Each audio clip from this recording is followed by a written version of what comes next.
महाकुंभ, जिसमें पूरी दुनिया देखेगी, पूरा विश्व देखेगा महिला नागा साधु की महाताकत को।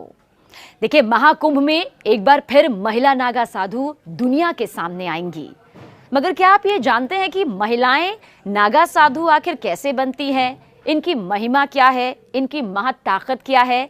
क्योंकि नागा साधुओं को तो आपने कई बार देखा होगा, लेकिन क्या आपने कभी किसी महिला नागा साधु को देखा है? बहुत से लोगों का जवाब इसमें होगा नहीं। लेकिन इनकी महाताकत से आज हम आपको रूबरू करवाएंगे, क्योंकि महिला नागा साधु लोगों के सामने दरअसल बेहद कम आती हैं। आमतौर पर उन्हें महाकुंभ के दौरान ही देखा जा सकता है। आखिर ऐसा क्यों है? किस लिए है? इसके पीछे की वजह क्या है, यह आपको जरूर बताएंगे।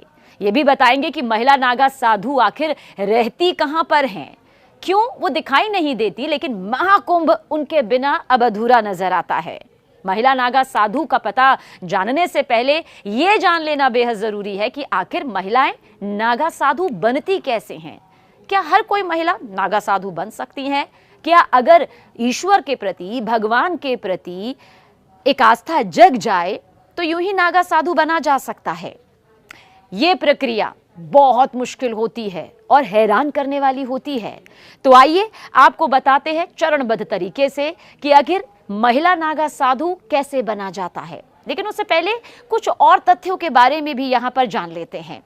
देखिए, जिस तरह से पुरुष नागा साधु होते हैं ना, ठीक उसी तरह से महिला नागा साधु भी होती हैं।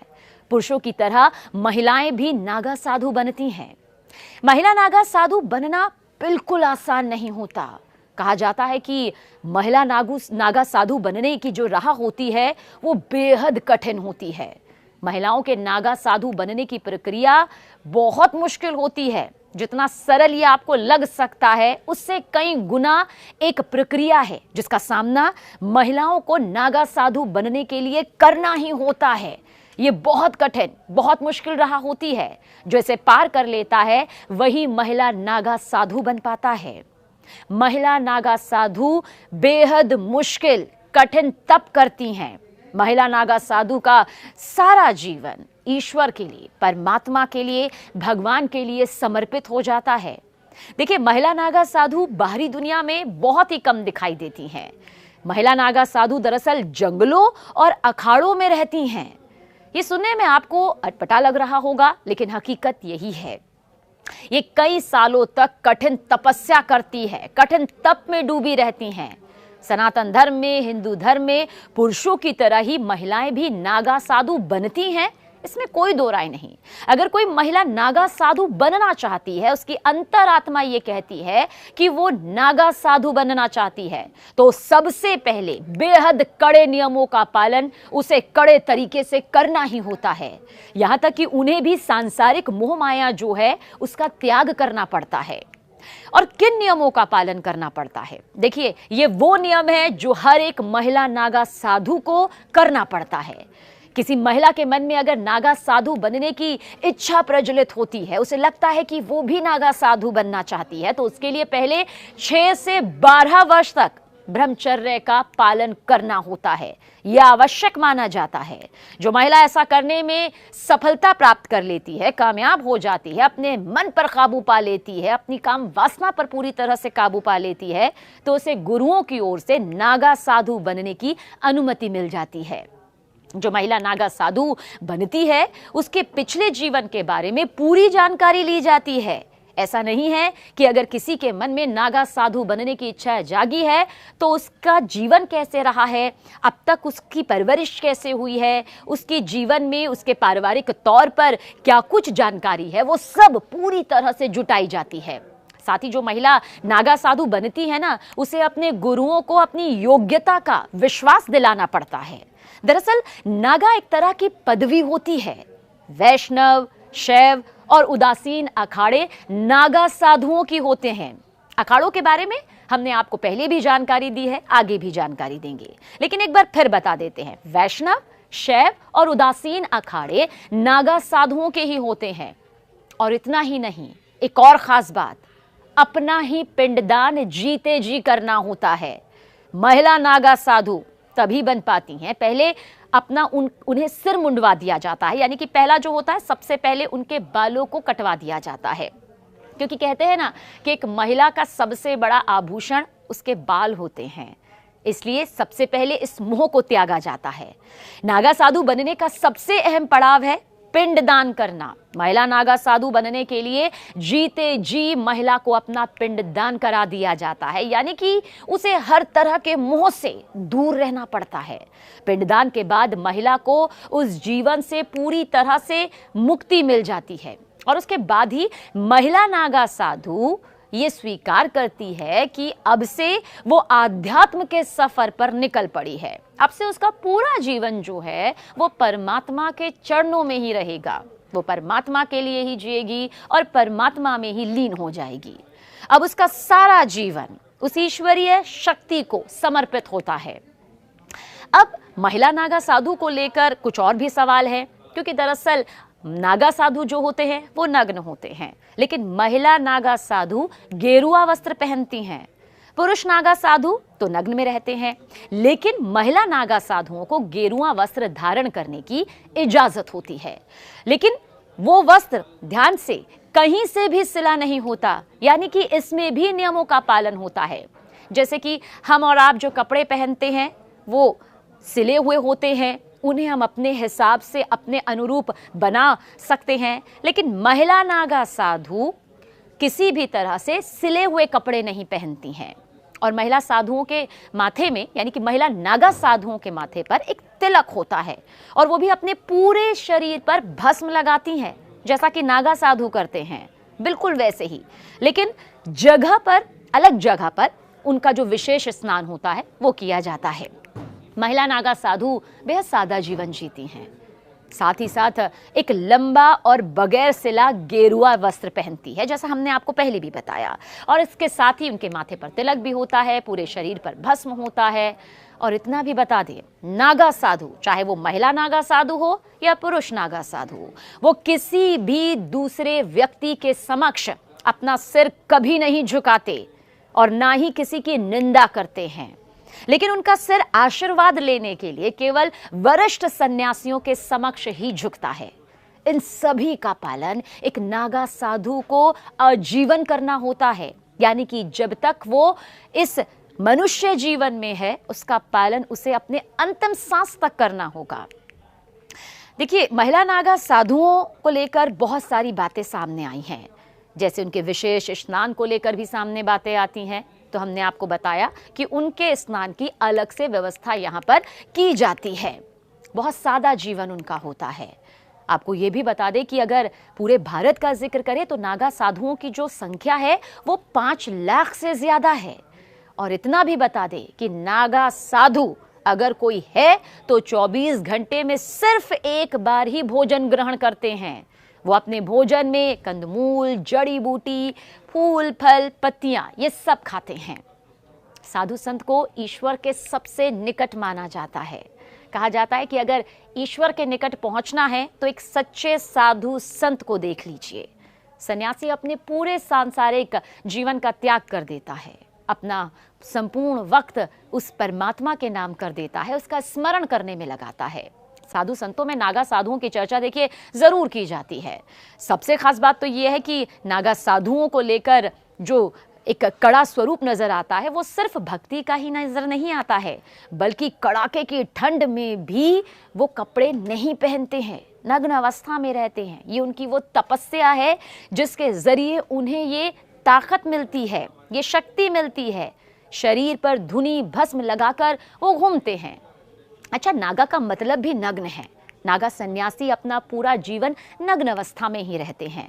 नागा सन्यासी बनने की प्रक्रिया हमने आपको बताई कि कितनी लंबी है, कठिन है। और अखाड़ों के जरिए नागा सन्यासी यहाँ पर बनाए जाते हैं, यानी कि नागा सन्यासी बनने के लिए अखाड़ों की मान्यता चाहिए होती है। ऐसा नहीं है कि नागा सन्यासी अपने आप कठिन तपस्या करके गेरुआ वस्त्र पहनकर बन जाते हैं। हर अखाड़े की अपनी मान्यता होती है, हर अखाड़े की अपनी परंपरा होती है और उसी परंपरा के तहत, उसी नियमों के तहत उनको दीक्षा दी जाती है। कई अखाड़ों में तो नागा साधुओं को भुट्टो के नाम से भी बुलाया जाता है। लेकिन अब प्रचलन में नागा साधु ही है। कितना जटिल इनका जीवन होता है, और वही जटिलता जो होती है एक तपस्वी के चेहरे पर नजर भी आती है। इनका युद्ध कौशल गजब का माना जाता है, और यही वजह है कि ये महाकुंभ की रौनक बन जाते हैं, महाकुंभ की शान बन जाते हैं। बताया जाता है कि किसी भी इंसान को नागा साधु बनने के लिए 12 साल का लंबा समय लगता है। नागा साधु बनने के बाद वो गांव या शहर की भीड़ भाड़ भरी जिंदगी को त्याग देते हैं। यानी कि जो भीड़ भाड़ और से भरी जिंदगी हम देखते हैं रोजमर्रा की, उसे पूरी तरह से त्याग देते हैं और अपने रहने के लिए पहाड़ों पर, जंगलों में चले जाते हैं। उनका ठिकाना उस जगह पर होता है जहां कोई आता जाता नहीं है। नागा साधु बनने की प्रक्रिया का हम जिक्र कर रहे हैं तो इसमें यह भी बता दें कि जो शुरुआत के 6 साल होते हैं वो बहुत महत्वपूर्ण होते हैं, क्योंकि इस दौरान वो नागा साधु बनने के लिए जरूरी जानकारी हासिल करते हैं और इस अवधि में वो सिर्फ लंगोट पहनते हैं।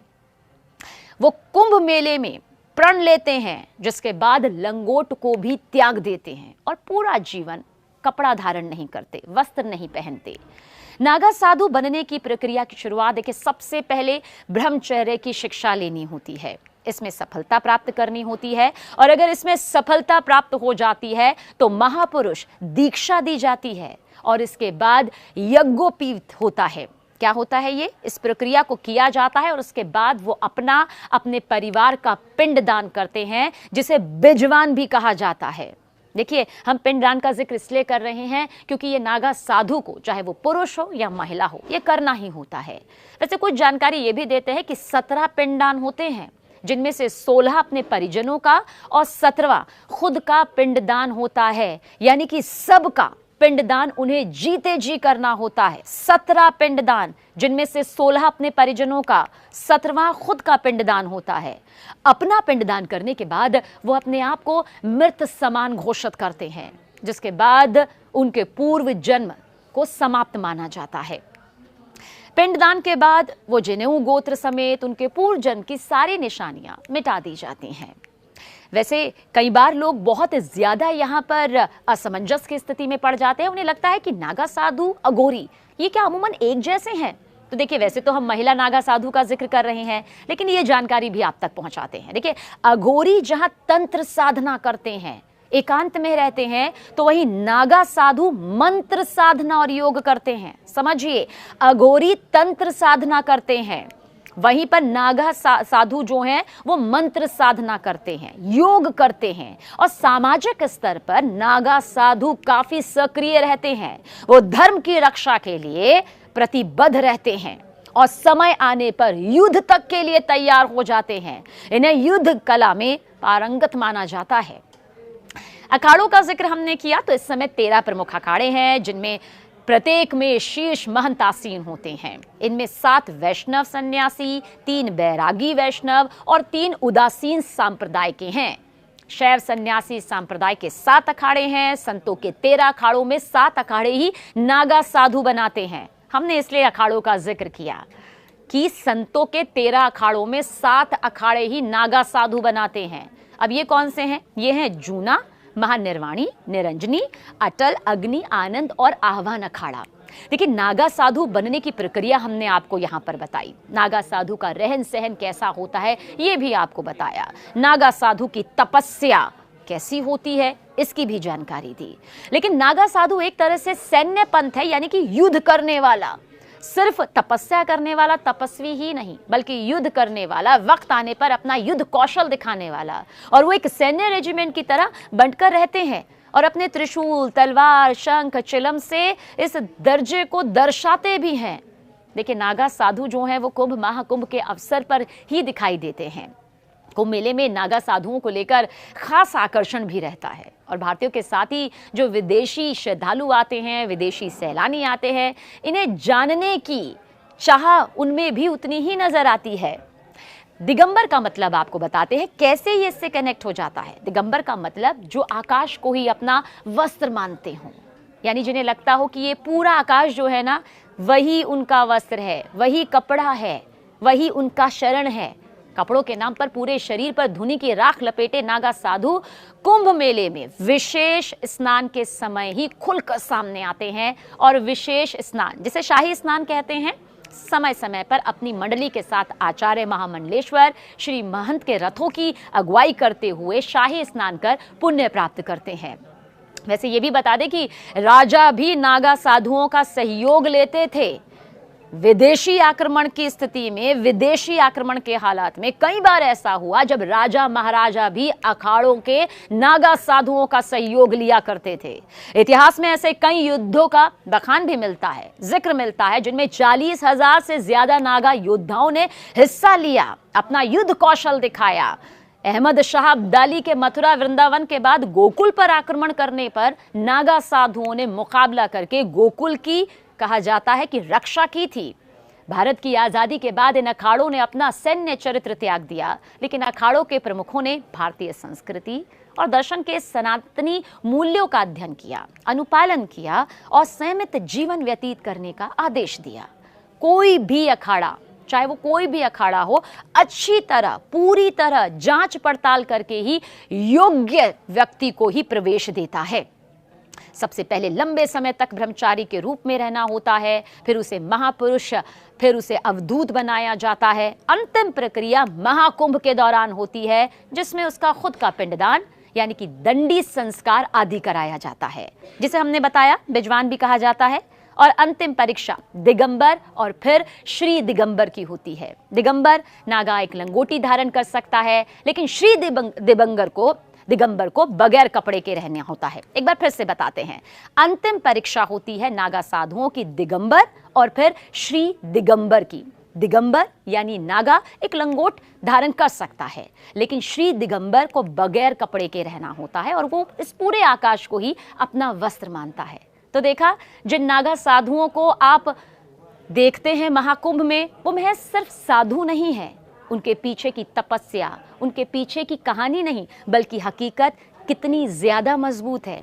और ऐसे ही महिला नागा साधु को भी इसी प्रक्रिया से गुजरना पड़ता है। तो इस बार जब महाकुंभ में आप महिला नागा साधु और नागा साधुओं के दर्शन करें, तो महज दर्शन के तौर पर ना करें, बल्कि समझिए कि आखिर कितनी कड़ी तपस्या और 12 साल का जो लंबा सफर रहा, उसके बाद तैयार होते हैं ये नागा साधु।